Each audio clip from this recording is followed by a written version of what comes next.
Today on the Road to Wellness, we'll be showing you how to perform trigger point release on yourself with rollers and balls.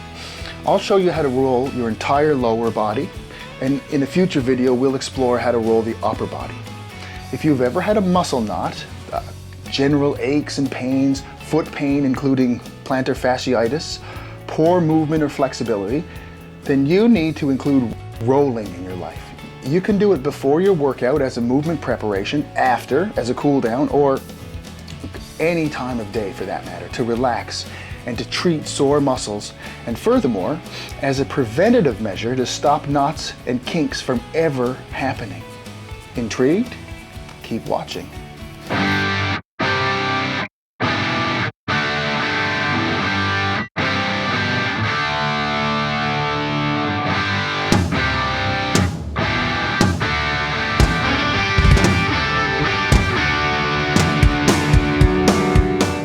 So now we're going to show you some techniques for rolling. We're going to use a foam roller and we're going to use a ball to start, okay? So at the very beginning, we're going to start from the floor up. So we're going to start with the feet. We're going to work our way up, and I'll show you how to foam roll and the techniques behind it to roll your whole body out. We got Jill here today. She's going to help us out. So the first thing that we're going to start to roll are the bottoms of the feet. Now this is really good if you have plantar fasciitis or any pain in your feet, but just in general for ankle mobility too, you want to give it a roll. So I'll get Jill to do it in a second. Here's how it goes. You want to start by standing on the ball and putting as much weight on the ball as you can. If it hurts too much, then you don't want to put all your weight on it. You want it to be a 7 or an 8 out of 10 for pain, and not a 10 out of 10 because you might end up bruising yourself. So we're going to roll the ball down the bottom of the foot at the same rate that we're going to use for the foam roller a little bit later, which is about 1 inch per second. So that's pretty slow, 1 inch per second, and I'm going to roll down the outer layer of my foot, the outside of my foot first, and I'm going to be looking for trigger points, which would feel like pain. It's going to feel ouchy. And if you find one of those spots there, then what I just have one there feels pretty sharp, but I'm going to go to about a 7 out of 10 for pain. And now I'm going to hold it there for a period of time, like 1 minute to 2 minutes. I won't do it on this video, but at home you can do that, up to 2 minutes. And as I do, then that pain should start to come down in intensity and technique. I'm going to get you to try it, Jill. Have you ever done this? No, this is the first time. Okay. Well, it's fun. And this is a great release for any kind of knotting that you have on the bottom of your foot, in the fascia or in the tendons. And do you feel any spots in there? Yeah. We're going to start with the foam rolling now. So we're going to start with the calves. You want to grab your foam roller, Jill? Sure. Great. So you can start. If you're just starting out, you have tight calves, you might want to get two legs on there at once to start, and you're gonna roll up and down the calf at about 1 inch per second. Okay, so nice and slow. And a lot of people, they don't have the mobility to go the whole calf, right? So they would break that muscle up into 2 zones. So there's the bottom zone down to the Achilles tendon, and the top zone, zone 2, that leads right into the knee. So you're going to go nice and slow, and you're going to be waiting to find some trigger points, which again, it feels like pain, or let's say discomfort. So when you find a spot that's particularly hurtful, you want to stay on it. You finding some? Oh yeah. Yeah, good. Right, we're going to move up the leg, and we're going to demonstrate foam rolling the quadricep muscle. That's the upper anterior, the upper front of your leg. We'll also do the IT band. And we're going to do the front, your hip flexor here, which is the T.F.L. So if you want to roll the quads out, and people have tight quads, they normally do. I have a short one. Jill has a long foam roller, but you can use either. Again, when it comes to the quads, I'm going to roll on it, and I'll demonstrate it for Jill first, and then we'll get her to do it. I'm going to lay on it with both quads and roll up and down. And just like with the calf, you can break the quad into 2 zones. So you can have a lower zone that's closer to the knee, down here, and roll it nice and slow, about 1 inch per second, stopping on any trigger points that you might find. And then the upper zone, which leads right to just below your hips, and you can roll that slow up and down, stopping on any trigger points. Now, if you're not really feeling a lot there, then you can do the one leg And you can do this on the long or the short. The one leg at a time now, most of my weight is going down. So that one is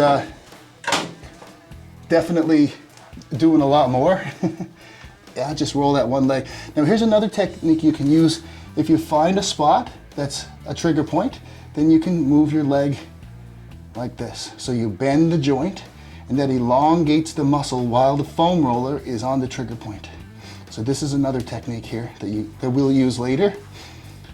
And that's for quads. So do you want to try that, Jill? Yeah, for sure. Okay. So yeah, Jill's on the foam roller here. She's going to break it into 2 zones, her quadricep muscles. Down but close to the knee. Nice and slow. And she's sort of on and one leg off. There you go. And you might find now it's, so so that's the second level. You go with the one leg. So we want to move up now. We're going to move up into the hip flexor area, right up here. So there are a series of tendon heads that go along your hip flex right here.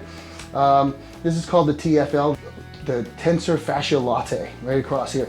So there's a muscle that runs across your knee, right up here, the rectus femoris, and it crosses over your hip too. So that's part of that chain. That one can become inflamed a lot, and the other tendon heads that are in your upper hip, especially if you sit a lot. So a lot of people that sit are going to try this one. You're going to try to find it. So part of the battle here is to find the T.F.L in the right spot. So you're going to lay down on the foam roller, and it's that sort of meaty spot right underneath the iliac crest, your hip, and above your hip bone. And there's like a lot of soft, very tender tissue in there, and I'm on it. And you'll know you're on it when it feels kind of bruisey. And you're not bruised, but it is tender tissue. So this is a little bit different because it goes back and forth across your body. You're going to cross hatch. So you're going to roll side to side on it instead of up and down. And when you do, you're going to stop on any areas that really feel tender, and you're going to hold it and do a release. And again here, about 1 inch per second, and I can feel a spot there that feels particularly tender.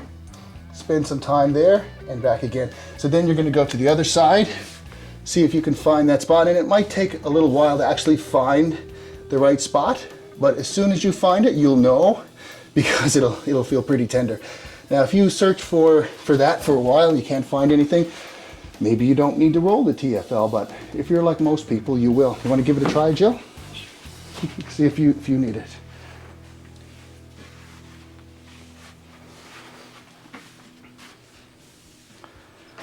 So you want to lay straight flat down.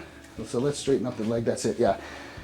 Are you able to find that right away? Oh yeah. Yeah. Yep. Yeah. Definitely. Yeah. And there you go. So she's cross hatching, rolling this way, back and forth in that east-west direction.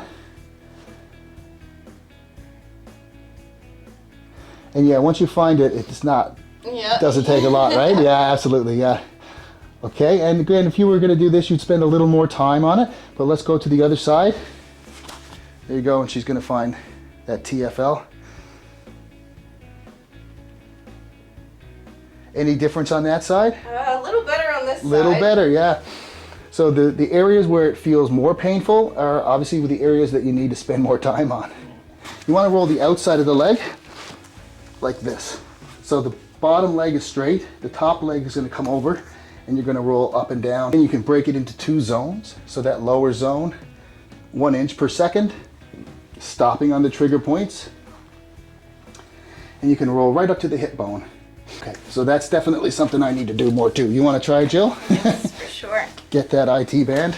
Yep. So bottom leg relatively straight, and you want to get that foam roller very sort of perpendicular to your leg. So there you go. How's that tight? Oh yeah. Yeah. Yeah, I can feel that. Yeah. So another thing with foam rolling is that it's very good at helping any issues that you have currently for mobility or for pain, or it's also even better as a prevention. Yeah? Yeah, you get a foot cramp? You know what you need? A lacrosse ball. You want to give it a try? This is, yeah? You want to try to roll it? Yeah.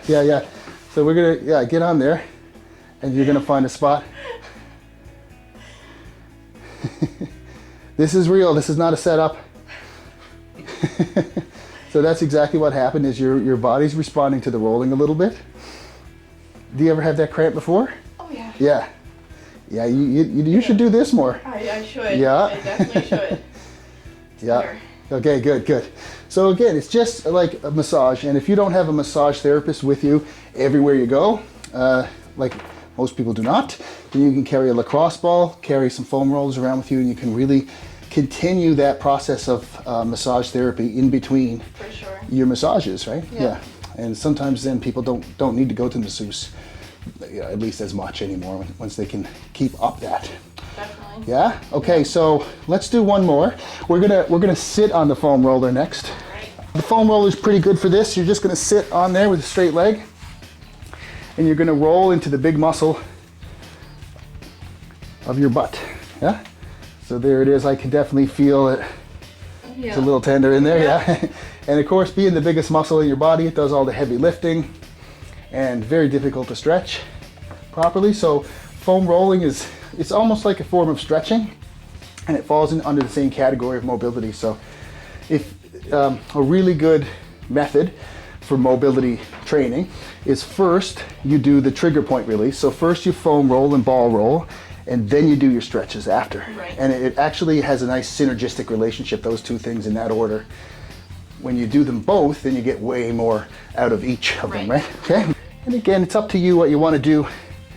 If you have like current onslaught of sciatica, I mean, you've got to follow your instinct. You might not want to roll this as much, Right. or at all if you have a lot of sciatica running down through, just in case you might hit your sciatic nerve there, which is pretty deep in there, but better safe than sorry when it comes to sciatica.